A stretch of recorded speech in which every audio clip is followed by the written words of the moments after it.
Hello, welcome to Furious Driving, and this is my new electric van. Well, kind of, sort of, for a few weeks anyway.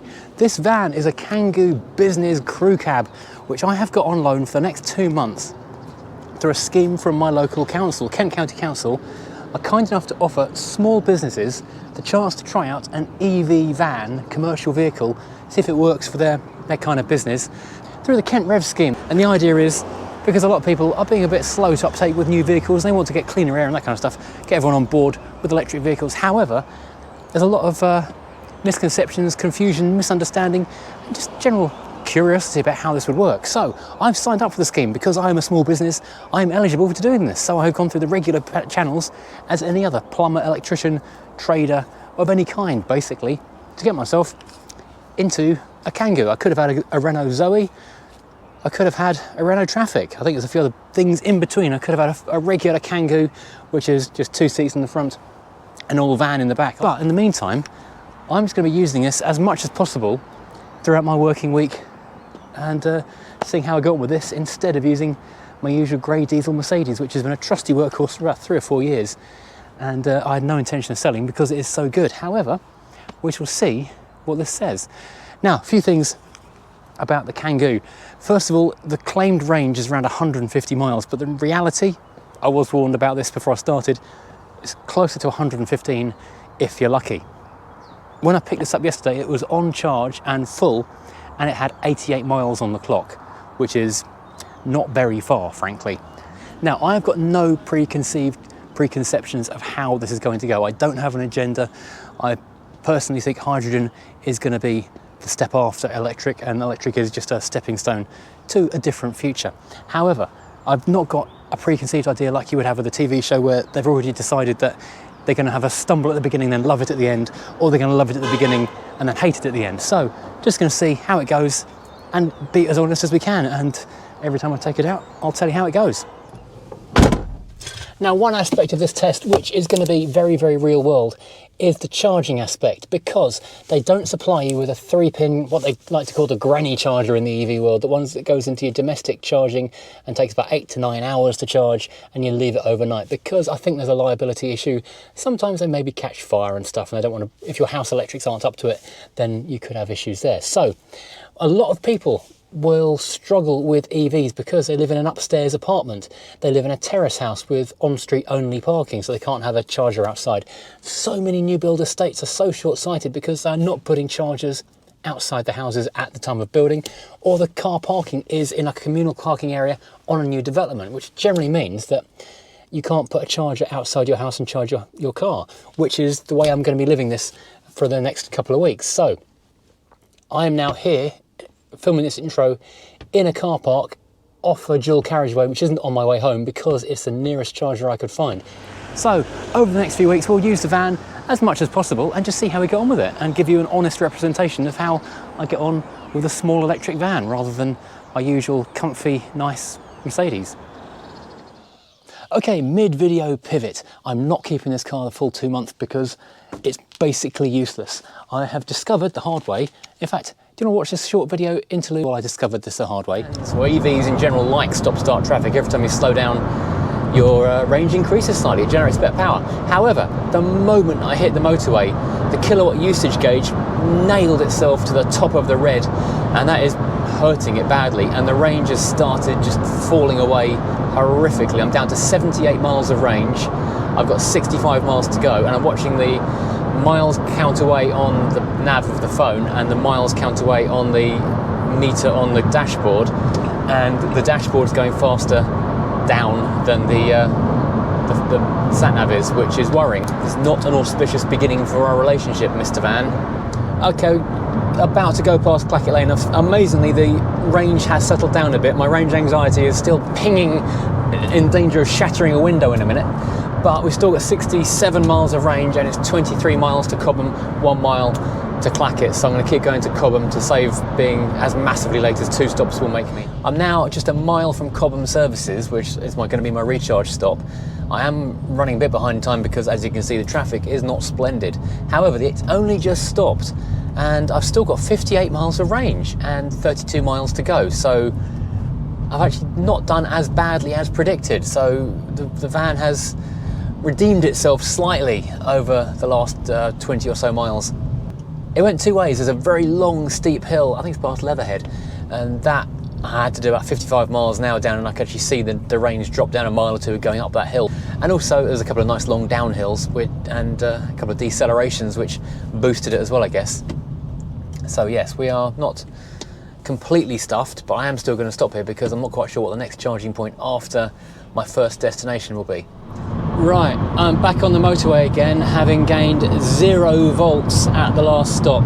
The Ionities have only got, I think it's called a Type 2 charger, which has got the figure of 8 shape thing. This hasn't got that, it's only got the round one with the smaller number of pins, so it can't do that charger. So that one was out. Then there's another bank of chargers, another 3 or 4, and they were all taken and going to be there for absolutely ever.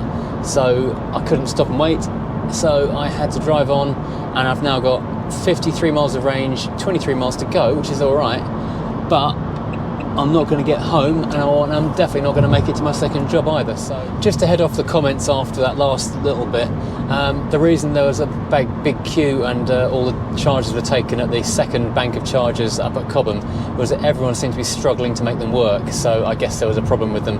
Just to head off all the comments, so why didn't you just wait? Well, there didn't be any point in waiting because no one could charge. Right, so the relief is now physically palpable that I'm plugged into something and getting juice at last. I'm in the car park of I think it's a Doubletree Hilton off the M3 or the M4 or something. Basically, there's a really handy app website called Zap Map, which tells you all the chargers are and what kinds they are. Typically, most of them are flipping Teslas, and this is the most basic charger there is. But at least we're now finally getting some juice back in this thing. This is peaceful and quaint and pretty and idyllic, somewhere near Reading, although this is actually a plague hotel. So I'm filling up around the back of danger. 25 minutes in, £1.52 spent, 3 kilowatts added. I have literally no idea what that means. Whether that's given me an extra 5 miles or the tank is virtually full. I am bored though. There's nothing to do here, apart from go and look at the plague hotel and go and get infected with something.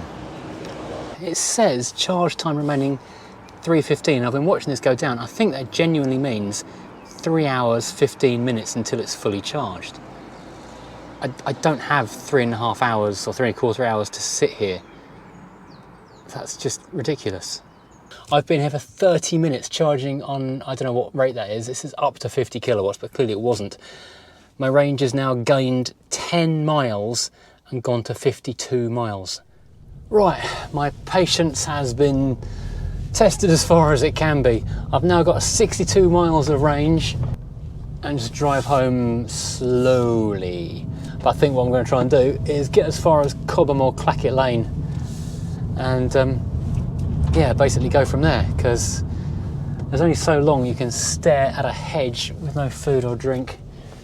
That's not really the future we all dream of. A familiar sight. We're now at Cobham Services, and of the 3 charging thingies, grid serve ones, only the middle one has got any kind of capacity to charge this because the plugs are not compatible with the CHAdeMO or the CCS. Only the 3 kilowatt AC, which is the most slow and painful way of charging a car possible. Yeah, that's going to take us about 97 hours to charge this, but if I can get another 10 miles out this thing, then at least I can get the thing home. I'm actually not sure how I'm going to keep on working with this thing, because it means I've got to park the van somewhere for maybe 4 or 5 hours away from home of an evening, so it's ready to go for the next day, and there's nowhere within walking distance. The nearest thing is probably 5 or 6 miles away, so I'm going to go up in a petrol car, charge it, and come back and get it again later. That's just not practical. How am I going to work this out? I'm not sure I can use this for more than again, basically.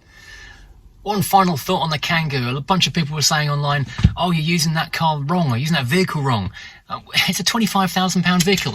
If I just spent 25 grand of my own money on a vehicle, I would want to use it every day of the week, doing every single thing possible, never mind limiting it to just one specific small task. That's not how vans work. Well, day 2 of van life hasn't gone particularly well because I'm now heading back down to Southampton, which is about 40 or 50 miles further on than Reading, where I was yesterday. But I'm not going to make it there and back in a day in the Kangoo because the charge time just isn't working. So I'm taking the diesel Mercedes, which is not a massive success. However, I've just spoken to the people at Kent Revs, and what we're going to do is switch into a Zoe in a couple of days' time, because the Zoe Electric, although it doesn't have much faster charging, does have about double the range. So we can try and work with that instead and see how we get on with that for a little while. And fingers crossed the Zoe will be a bit more suitable to my way of working, because basically I do a few hundred miles in a day quite often, and yeah, so I kind of need something that can do that kind of mileage. So let's hope that one works out better. This van does not have fast charging. I've not seen a vehicle without fast charging since about 2014, so discovering this in a motorway service station was something of a shock. Most electric vehicles I've driven, in fact all electric vehicles I've driven in the last couple of years, have been in where you can put 50 to 100 miles of range in them in about 20 minutes to half an hour at a motorway service station.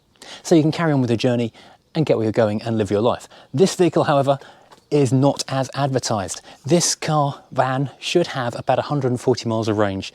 Real world, that drops to under 100, and real world charging time to get it back to full again is 6 to 7 hours.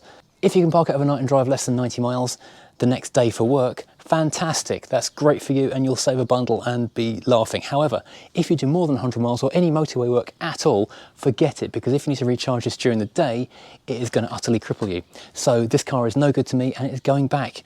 And yeah, people on Twitter called me out for being an idiot for taking a non-fast charging vehicle on the motorway, but I was just stunned that such a thing even existed. So yeah, okay, I should have checked that, but in 2022 you don't feel like you need to check that with a 70 plate van. Honestly, Renault, what are you doing? Okay, 30-second review of other reasons why you shouldn't buy a Kangoo ZE. Seats are quite comfortable, no problem there. Lots of room, lots of headroom, no cages or storage cubbies up here, which makes it less practical. We've got a lot of dead space up here. Steering wheel is okay, driving position is good, gear shift thingy is in an okay position. However, it's above the cup holders. You can't put a cup in the cup holder. The other cup holder is relatively shallow, so it's a little bit wobbly. Got a proper old mechanical handbrake, which is fine, except it's right on top of the the power outlet basically. So if you plug anything into that, your wire gets clipped by it every time you take it out. It does have connection to a phone up here, so if you plug in a smartphone, you do get smartphone integration up there. It's a bit messy though, because it's just right in the way in the middle of the dashboard. Back seats are fine. Yeah, apart from that, it's all good. Door pockets are fine. There are cup holdery things in there, but they're designed in such a way that your cup falls over in it. Overall, I give this van 2 out of 10. It's a solid don't buy. Okay, I'm going to go swap this for something that's not a Kangoo ZE, because this is the worst van I've ever driven. Thank you for watching, and don't buy a Kangoo ZE.